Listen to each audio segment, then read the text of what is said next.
আর জানু বাবা নাই। সালমান ফার্সি চিল্লাই চিল্লাই কান্দে আর বলে নবীজি আমিও আপনার মতো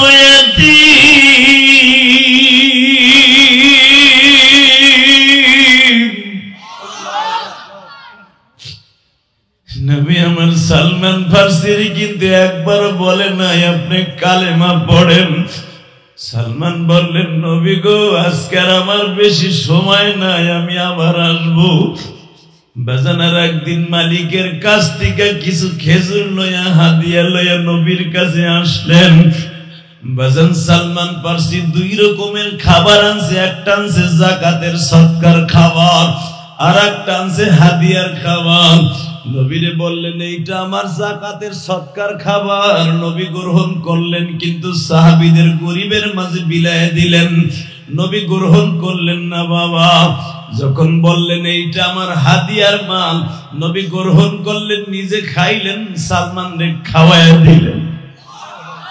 বাজান এখন চিল্লাবেন আর কানবেন, দেখেন তো আমার নবীর এক নজর দেখার নিয়ত আছে।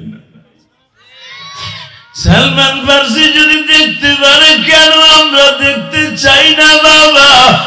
আমার নবী হাদিয়ার মালটা পাইয়া ঘরে পাঠাইলেন, নিজে খাইলেন,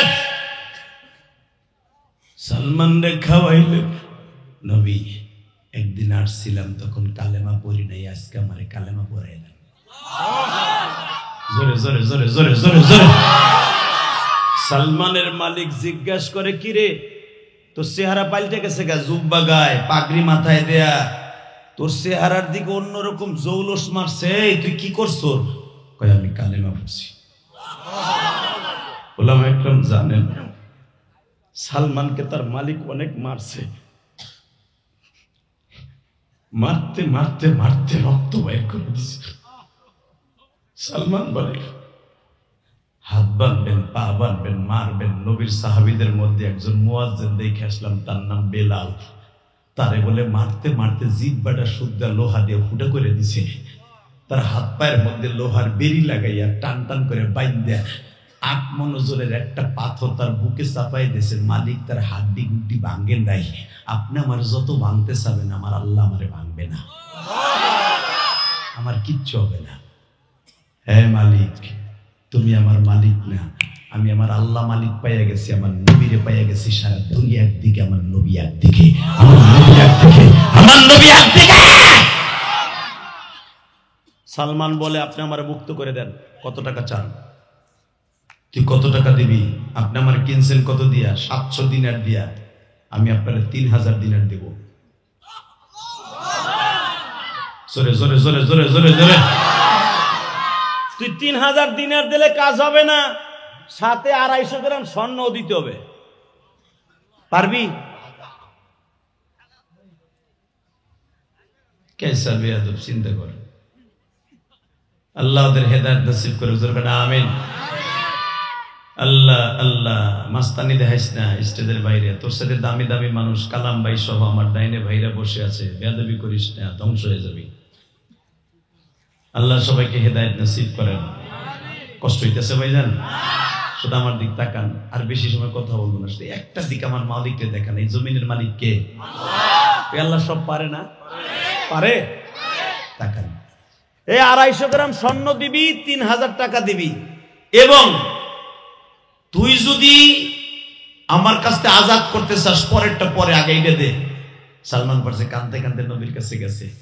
নবী গো, আমি আর মালিকের চাকরি করতে চাই না, আমি আর মালিকের কাছে থাকতে চাই না, আমার 3000 টাকা দিয়ে আজাদ করে দেন, আমি আপনার কাছে আয়া করি।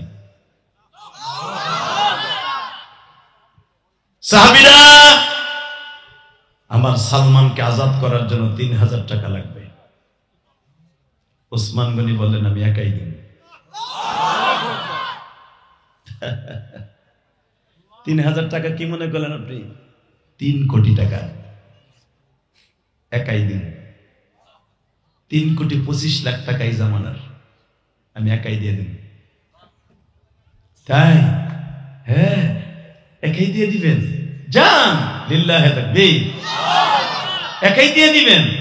যান, আমি জান্নাত আপনার কাছে বিক্রি করলাম। ওসমান গনি একটা ব্যাগের মধ্যে কইরা নবীর হাতে তুলে দিয়া বলে, আপনার ওসমানের কাছে দিয়ে দেন। হুজুর বেঈমান আর একটা শর্ত লাগাইছে, 250 গ্রাম স্বর্ণ লাগবে। নবী আমার বলেন, আমার তো এত স্বর্ণ নাই, আমার চেন মেন মিলাইয়া ঝিলাইয়া হয়তো 100 গ্রাম হইতে পারে। ওসমান গনি বলে, হুজুর আপনি টেনশন করেন কেন, আপনার কলিজার ওসমান তো আছে। হুজুর আপনার মেয়ে উম্মে কুলসুমনে যখন আমার কাছে বিয়ে দেন, আপনি একটা হার দিছিলেন না আমার শাশুড়ির, ওই হারটাই তো আছে নবী প্রায় 16 ভরির উপরে।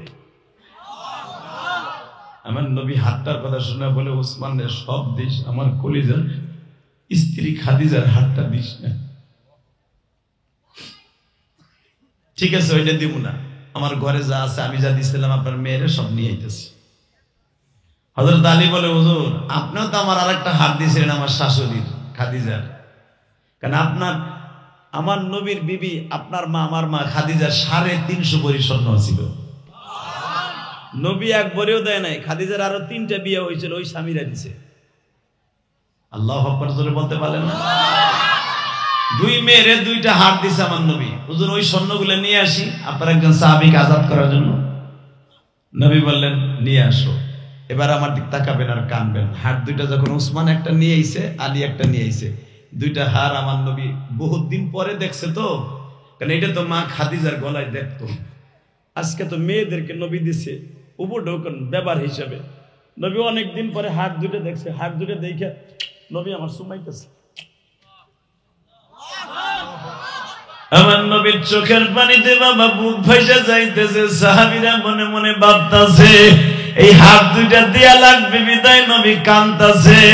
চট করে নবী বলে ফেললেন, আপনারা ইন্না বাযাস জান্নি ইসমুন, আপনি যদি খারাপ ধারণা করেন ঈমান চলে যাবে, সবচাইতে বড় গুনাহ হবে।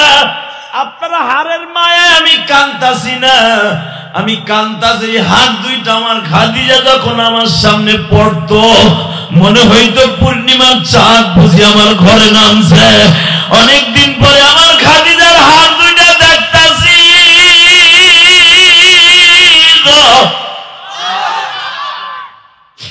আমার খাদিজারে যে আমি কত ভালোবাসতাম আপনারা সাহাবীরা জানেন না। আমার খাদিজাও যে আমার কত ভালোবাসতো আপনারা জানতেন না। চট করে হযরত আলী বলে, ইয়া রাসূলুল্লাহ আপনি যদি আপনার বিবির প্রশংসা করেন আমরা শুনলে হয়তো আমাদের ভালো লাগবে, কারণ আমাদের মা উম্মুল মুমিনিন মা খাদিজা। বলেন তো আপনার বিবি কেমন ভালোবাসতো আমার শাশুড়ি আম্মা। এইটা যদি এই যুগের মহিলারা শুনে নবী 100% ভাবে তারা স্বামীর খেদমতটা বাড়ায় দিবে। ও আমার মায়েরা, শুধু আমি আপনাদের সামনে মা খাদিজার একটা রাতের বর্ণনা করি। মা খাদিজাকে বিবাহ করার জন্য পুরা মক্কা মদিনার মানুষগুলা বাবা প্রতিযোগিতায় নামতো। খাদিজা যদি আমার কাছে তার জীবন সপর্দ করত, সে যা চাইতো তাই দিতাম।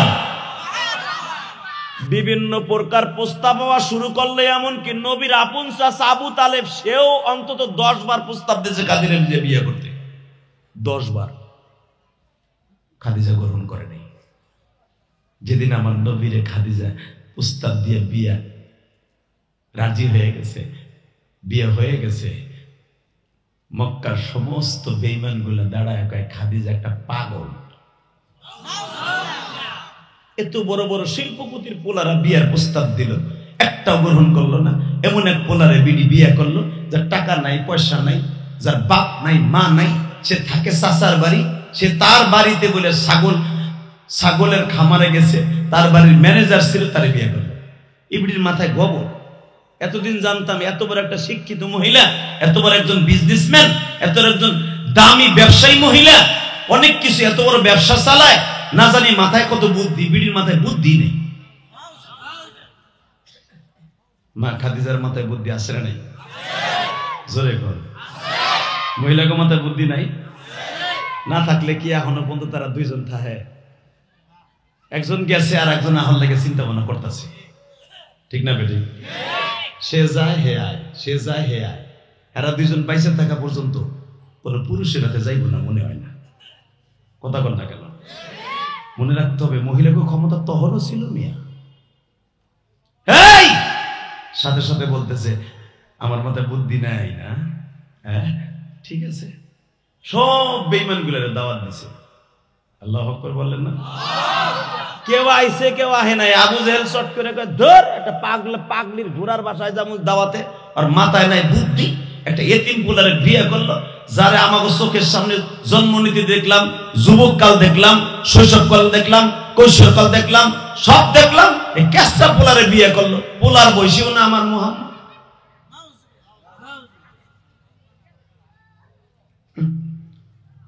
তারপর উতবা সাহেবা কয় বস আপনি না গেলে হয় না, আপনার আমাকে সভাপতি চলেন যাই। এই যে কালাম ভাই আইছে, কালাম ভাইয়ের লগে তার বন্ধু বান্ধব আইছে না, তার সফর সঙ্গে আইছে না আরো। তা আবু জেহেল যখন রাস্তা দিয়ে চলতো অন্তত 300 থেকে 400 যুবক আর পিছনে চলতো। সুবহানাল্লাহ তো কইবা, এখানে সুবহানাল্লাহ কইবা, কোনখানে সুবহানাল্লাহ কইতে তাও বুঝেন। একজনে কইছে তোর বাপরে দেখলাম বাজারের মধ্যে পিড়াই হয়ে লাইছে, আলহামদুলিল্লাহ। আর এক পোলা দোকানের বাঁশ খুলে দিছে ওর মাজা বাড়ায় বাড়ি, কয় আল্লাহু আকবার। তাকে তুই কই সুবহানাল্লাহ কয় আল্লাহু আকবার কয়। যেই পোলা বাপের মাস শুনে আলহামদুলিল্লাহ কয়, পরে আল্লাহু আকবার দিয়ে মাজা ভাঙা ফরজ। ঠিক আছে, আবু জেহেলের সাথে 300 গেটে মেটে চলতে হয়, কয় সুবহানাল্লাহ।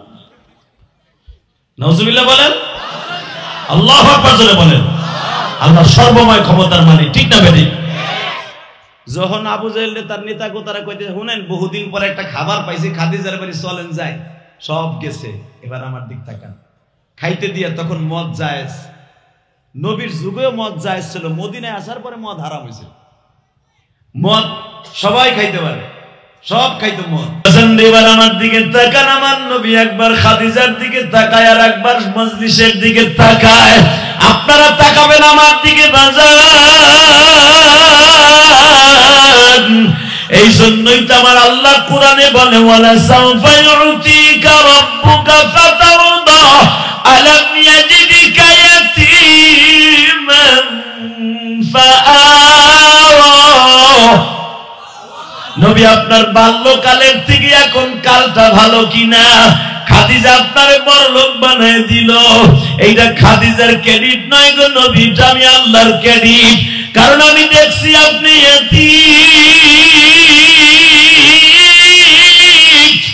আপনি বাজারে যাইয়া খালি বলেন আমি এতিম, চাচার বাড়ি যাইয়া বলেন আমি এতিম, মানুষের কাছে বলেন আমি এতিম।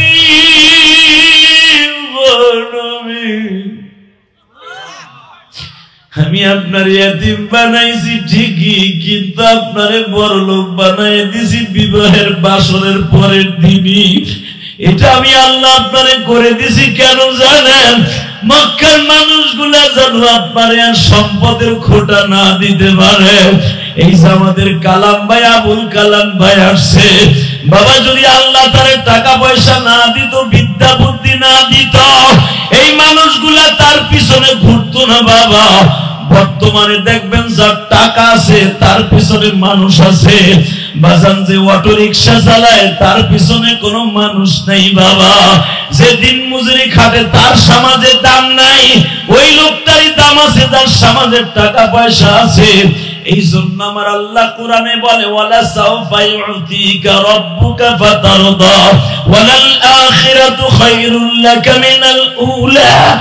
নবী আপনার আগের পজিশনের চাইতে এখনের পজিশন আমি কেন ভালো করে দিছি? টাকা পয়সা না থাকলে জাহিলিয়াতের যুগে আপনারে কেউ দাম দিবে না। ও বাজান আমার নবী তখন চোখের পানি ফেলায় কান্দে আর বলে খাদিজা রে, দুনিয়ার কোন স্ত্রী এইভাবে তার বাবার সম্পদগুলো স্বামীর নামে লেখা দিবেনি। আমার নবীর উত্তরে মা খাদিজা বলে নবীজি আমার জীবনে এমন কোন সুখ নাই আমি গ্রহণ করি নাই। আমার আরো আগে 3টা অথবা 2টা বিবাহ হয়েছে, তারাও শিল্পপতি ছিল, আমার বাবাও শিল্পপতি। আমি দুনিয়ার সব সুখ আমি গ্রহণ করেছি, আমি এখন দুনিয়ার সুখ চাই না গো নবী।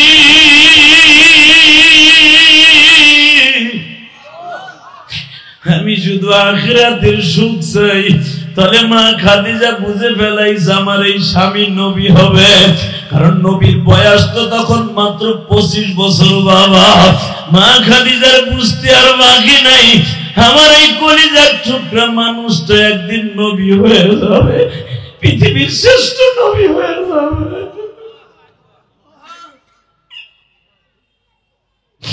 বাজার এখন চিল্লাবেন আর কানবেন, আমি জানি না কার মা নাই গো, কার বাবা নাই আমি জানি না। আর মাত্র 6 দিন পরে আমার নবী মেহরাজে যাবে। বাবা, এটা রজবের চাপ। 6 দিন পরে বাবা আমার নবী মেহরাজে যায় আল্লাহর বাড়িতে 50 ওয়াক্ত নামাজ দিয়ে আসবে। বাবা, যে ব্যক্তি 5 ওয়াক্ত নামাজ পড়বে 50 ওয়াক্তর সওয়াব আল্লাহ দান করবে।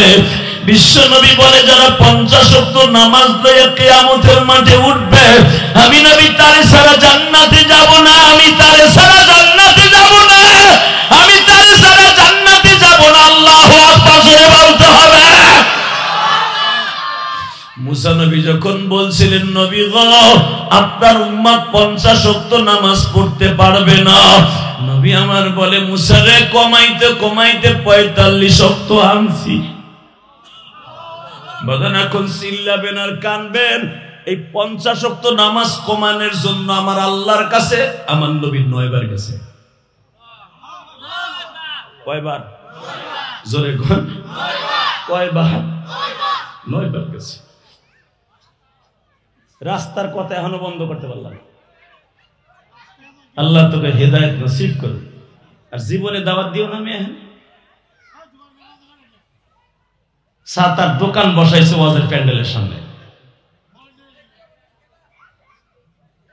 কইলে কি হইব? আসেনি কিছু পোতা মোতা আসেনি। বহেন, আপনি বহেন, আল্লাহ হেফাজত করুক। আমিন। কমিটির পোলা মানে নাই কিছু বিসি মিছি, এই 2টা ঘন্টা বাস করতেছে, 2 ঘন্টাই কথা কইতাছে। আল্লাহ হেফাজত করুক। আমিন। আর মাত্র 3। ভাই তুই দৌড় দিস না, সাদরালা বেটা তুই হন মাতবার। ইনশাল্লাহ বলেন। কষ্ট হইতেছে? 2 মিনিট কথা কম, 2 মিনিট। কয়টা বলছ? সারা রাত টাটকা ভুয়া কথা। আপনিও বলবেন না, আমিও বলবো। যতটুকু চলে আমলের নিয়তে শুনবো ইনশা। তাকানের দিকে 50 ওয়াক্ত নামাজ কমাইতে আল্লাহর কাছে কয়বার গেছে? তাহলে আজ থেকে নেন, আমার নবীর মিরাজে 1 বার না 9 বার হয়েছে।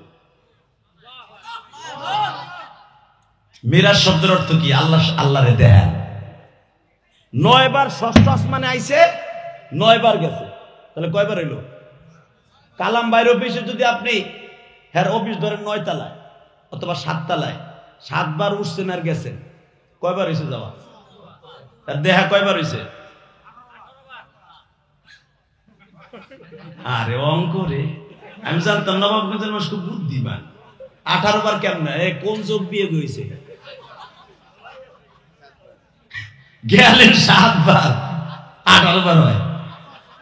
আল্লাহ, আপনি নিচতলা 1 বার আইলেন, আবার গেলেন, দেখতে আইলেন, আবার নামলেন, আবার গেলেন।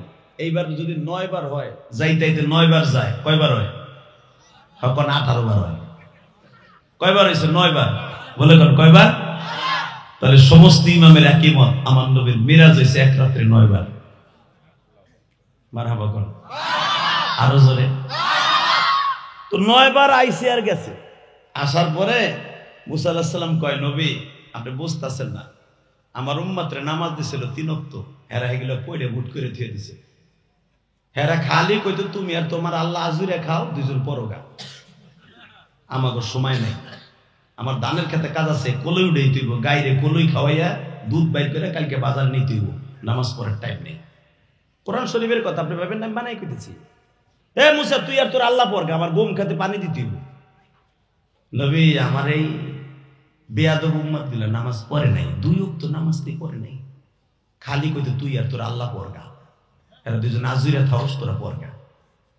আপনি যান আপনার উম্মতরে যে কোন আল্লাহরে যে বুঝে কোন 1 ওয়াক্ত লই আইন, এটা ভালোই। আমার নবী কয়, শোনো মুসা, একটা নিয়ম আছে, একটা লোকের কাছে একবার, দুইবার, তিনবার, চারবার, 9 বার যাওয়া যায়, 10 বার যাওয়াটা ঠিক না, এটা যুক্তিরও বাইরে। আমি আর যাম উঠামো না, আমার যাইতে আর লজ্জা লাগে, শরম লাগে। মুসা কয়, 9 বার গেলেন তাতে শরম লাগে না, আর একবার যাইয়া 3 ওয়াক্ত কমাই লইবেন, 4 ওয়াক্ত কমাই লইবেন, এতে লজ্জা লেগে গেল। আমি আর যামই না, যাও আমি গেলাম গা। এটা আমার বাপের বানানোর কথা না, হাদিসের কথা। নবী আমার মুসার কাছে হাঁটা দিছে, মারহাবা কোন হাঁটা দিয়ে যখন দিছে, আস্তে করে নবীর চাদরটা টানিয়ে ধরছে। নবী একটু দাঁড়ান, কে আপনি কি ভাবতেছেন আপনার আমি নামাজ কমানোর লাগে আল্লাহ আসমানে পাঠাইছি? না নবী, আমি মওলারে দেখার লাগে বহুত চেষ্টা করছি, আমার সাথে দেখা দেয় নাই। বরঞ্চ আল্লাহ বলছিল, যা রবিবার যখন আমার দেখতে চাস, 10ই মুহররম যা, রবিবার দিন আমি পাহাড়ের একটা নূর ফেলবো, নূরের তাজাল্লি ফেলবো, ওদিকে তাকাই থাকিস। আমি মুসা পাহাড়ের দিক তাকাইছিলাম, হঠাৎ করে আল্লাহর নূর একটা পড়লো, তাকানের সাথে সাথে পুরা পাহাড়ে আগুন লেগে গেল, পাহাড়টা গইলা মোমের মতো হয়ে গেল। নবী গো, আমি দেখতে পারিনি, কিন্তু আপনি যখন এক একবার যাইতেছেন, আপনার চেহারার মধ্যে আল্লাহর এক একটা নূর ফোকাস মারতেছিল। ওইটা এক এক কোয়ালিটির নূর দেখার লেগে আমি আপনারে 9 বার বানাইছি, আর কিছু না। কারণ আমি এটাও জানি, নবী আপনার উম্মত আর আমার উম্মত আসমান জমিন পার্থক্য। নবী আপনার উম্মত গুলা নামাজ পড়বে না, এক ওয়াক্ত ঈদের নামাজও পড়বে না, পড়ার সময় পাবে না, রাজনীতি করবে, খেত খামারি করবে, ব্যবসা বাণিজ্য করবে, মসজিদ মার্কেটে ব্যবসা করবে, তবু মসজিদে যাইয়া নামাজ পড়বে না। কথা কন না কেন? দুতলায় মসজিদ, টাউনে, নিচতলায় দোকান, মগায় নিচে উপরে যে নামাজটা পড়ে না, আসে না নাই? মুসা নবীরা জানে আপনার উম্মত নামাজ পড়বে না, আমি জানি, কিন্তু আপনার উম্মত এই কথা বলবে না যে তুমি আর তোমার আল্লাহ পড়ো কেন, এই কথা বলবে না। এটা আমি মুসা জানি। আপনার উম্মত গুলা সারা গ্রামের মধ্যে কেউ নামাজ না পড়লেও 2 জনে পড়বে, কে? ইমাম আর মুয়াজ্জিন। এটা আমি জানি। কেউ না পড়লেও গ্রামের মধ্যে ফরজে কিফায়া হিসাবে জামাতে 2 জন মানুষ হাজির হইলেও হবে ফজরে। কথা বল না কেন? ইমাম সাহেব আর এলাকার একজন মুরব্বী হইলেও হবে মসজিদে হাজির, এটা আমি জানি। কিন্তু নবী আমার উম্মত গুলা জীবনে আমার সাথে, আমি আর আমার ভাই হারুন ছাড়া কেউ আমার সাথে নামাজ পড়ে না। নবী আমি এটাও জানি। কেন জানি? কেন আপনারা 9 বার পাঠাইছি জানেন? আপনি 9 বার আল্লাহর সামনে বসে বসে কথা কইছেন, আল্লাহর নূরের ফোকাস আপনার চেহারার মধ্যে পড়ছে গো নবী। আমি 9 বার ওইটা দেখে দেখে ভাবছি, না জানি আমার মালিক কত সুন্দর। বাজান, এবার আমি আপনাদের দিলটা নরম দেখতে চাই গো বাবা। আল্লাহর পয়গম্বর মুসার কথা শুনি আমার নবী বলে, মুসা রে, তাহলে কি তুমি আমার আল্লাহর নূর কেমনে দেখলা? নবী, আপনার চেহারার মধ্যে আল্লাহর নূরের ফোকাস মারছে, তাই যদি এত সুন্দর হয়, না জানি আমার আল্লাহ দেখতে কত সুন্দর। নবী আপনি যান, আপনার উম্মত যদি 5 ওয়াক্ত নামাজ পড়ে, আমি মুসা সাক্ষী নবী,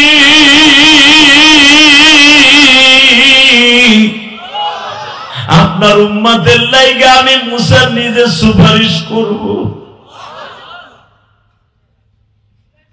ভাইজান, তাহলে আমার সাথে ওয়াদা দেন, 5 ওয়াক্ত নামাজ পড়ার দরকার আছে না নাই? কে কে পড়বেন দেখে আল্লাহকে হাত উচ্চারণ করে দেখান তো, কে কে পড়বেন?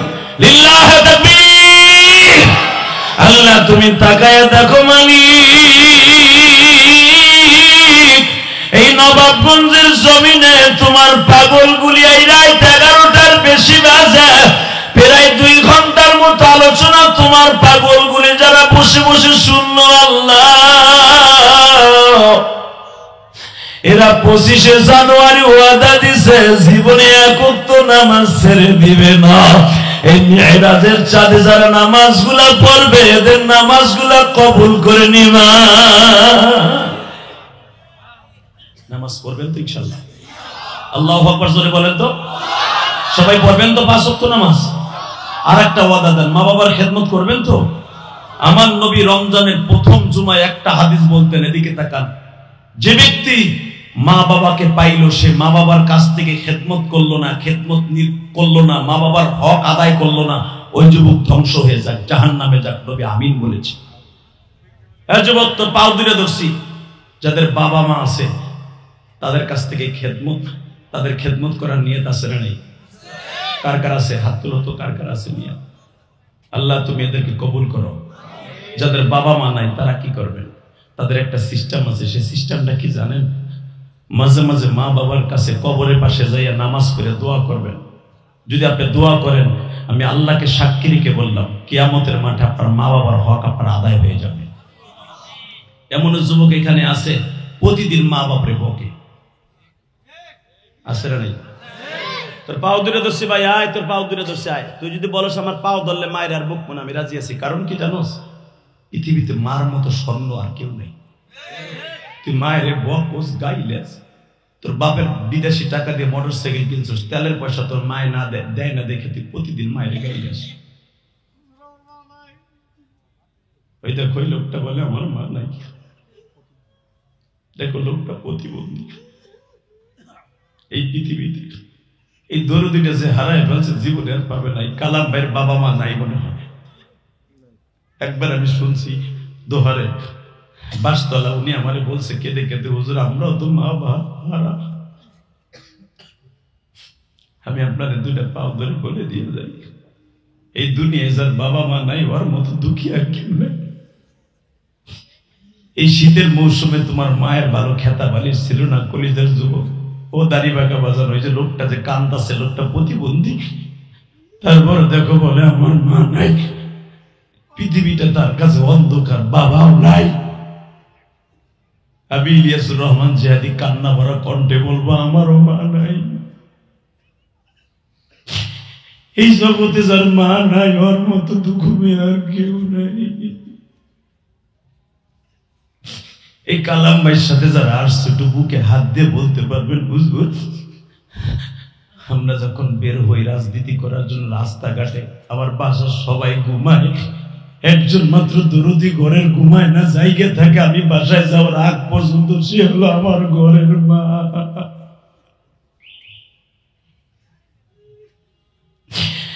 এমন কলিজার নবাবগঞ্জের বাইরে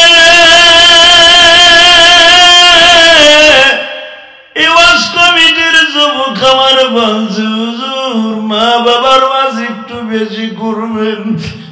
আমি মায়ের ওয়াজ পুরা করতে পারি না, কেন জানো? পুরো 1 ঘন্টা মায়ের ওয়াজ করার পরে আমি আর কথা বলতে পারবো না। এই জন্য মা বাবার ওয়াজ আমি মাঝে মাঝে করি। যুবক ভাইরা, আমি তোর দুটা পাও ধরে বলে দিয়ে যাই, ইলিয়াসুর রহমান জিহাদির মতো এই বয়সে যেদিন মা হারাইয়া ফেলবি, সেদিন বুঝবি এই জমিনে মার মতো দরদি কেউ নাই।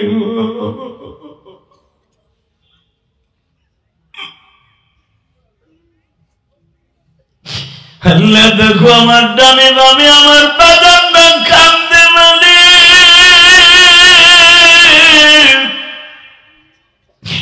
আমরা তো যারা মা হারাইছি, রমজান মাস তো আসতেছে, মাকে সাথে নিয়ে তো আর ইফতারি করতে পারবো না।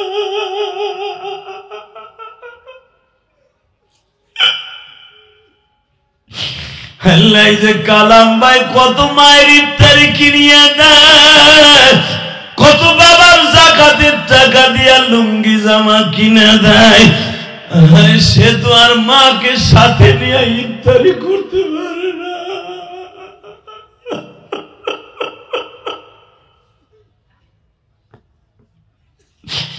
আল্লাহ ওয়াজ কমিটির মধ্যে কে জানো মাকে সাথে নিয়ে ঈদ করতে পারে না গো মা।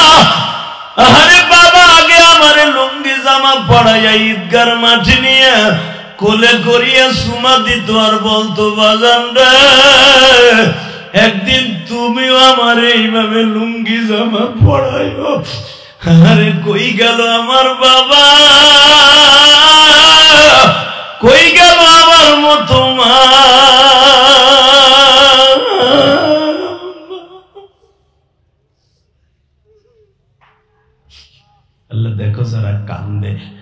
এদের বাবা মারে মাফ করে দাও না আল্লাহ, আল্লাহ দাও না মাফ করে আল্লাহ। বাবা মা আছে হায়াতটা লম্বা করে দাও আল্লাহ। রমজানের আগ পর্যন্ত মায়ের কবরে নিয়ে যায় না আল্লাহ। অন্তত আর একটা রোজা মার সাথে ইফতারি করার তৌফিক দাও।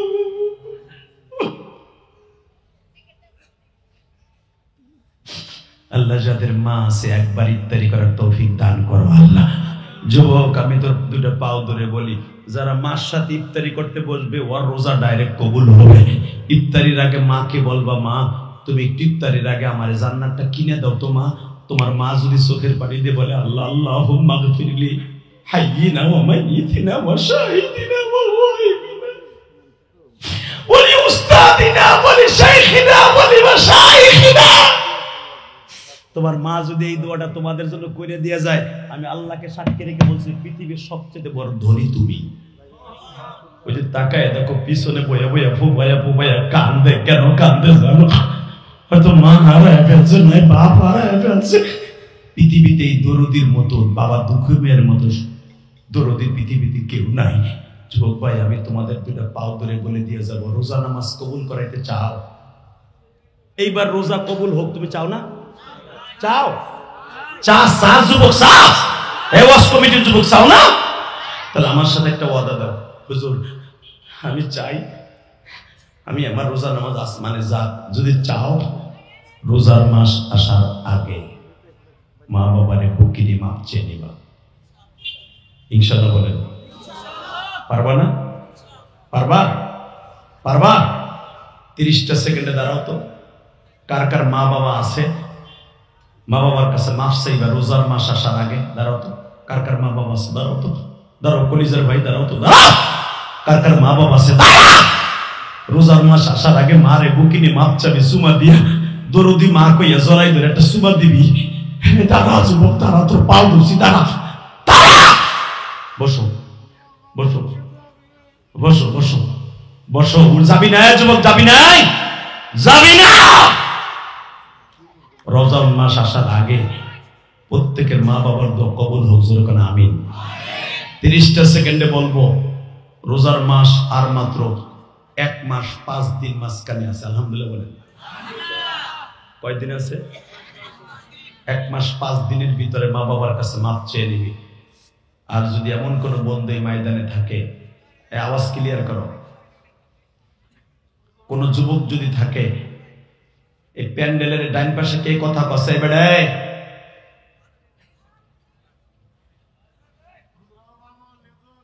যে করবো ইনশাআল্লাহ বলেন। তাকানের দিকে। এই রোজার মাস আসার আগে এই মাহফিলের সবচেয়ে বড় সফলতা আমি একটা দিয়ে যাই। এখানে কোন যুবক আছো 30টা সেকেন্ডে দাম দিয়ে তারাই বলতে পারবো, হুজুর আমার আব্বা এই ময়দানের মধ্যে আছে, আপনি তো আর আগামীকালকে আমাকে এই ময়দানে আসবেন না। আমি আপনার সাক্ষী রেখে আমি এক্ষুনি আমার বাবার কাছে ময়দানে মাপ চাবো। যদি তুমি মাপ চাইতে পারো, আমি জিহাদি সাক্ষী। মুসা নবী যেরকম সাক্ষী ছিল আমার নবীর উম্মতের জান্নাতে নেওয়ার জন্য, যদি আল্লাহ তোমাকে মাফ করে, আমারে মাফ করে, আমি সাক্ষী দেব আল্লাহ রোজাটা কবুল করার জন্য আর বাবার কাছে মাপ চাইছিল। 30 সেকেন্ডে বলো তো কোন কোন যুবকের বাবাই মাঠে আছে? দাঁড়াও তো। কার কার বাবাই মাঠে আছে? দাঁড়াও তো। হুজুর আমার আব্বাই মাঠে আছে। দাঁড়াও। তুই প্রথম দাঁড়াইছ। আর কার বাবা আছে? দাঁড়াও। আর কার বাবা আছে? দাঁড়াও। হাসবি না ভাই, শুধু কানবি। তোর জীবনে কত হাজার কোটি টাকার মালিক হইতে চাস, জীবনে ইজ্জাতের মালিক হইতে চাস, আমি তোর দুটা পাও ধরলাম, তোর বাবারে বুকের মধ্যে নিয়ে মাপ চাবি। তোর বাপ যদি আজকে মাপ করে, তোর রোজা নামাজ সব আসমানে যাওয়া শুরু হবে। বলেন তো বাপ গুলা দাঁড়ান তো। দেখো অন্ধ বাবাটারে তার সন্তান ধরছে। এই প্রতিবন্ধী বাবার সন্তান গুলা দেখো আগে ধরছে বাবারে। ওরা দুই ভাই আগে জান্নাতে যাবে। আমি বলে গেলাম ওদের রোজা কবুল হবে। এই যুবক তোমার বাবারে বুকের মধ্যে ধরো, ধরো, ধর ধর ধর। দেখো তোমার আব্বা কই আছে, দেখো তোমার আব্বা কই আছে, ধর দাও।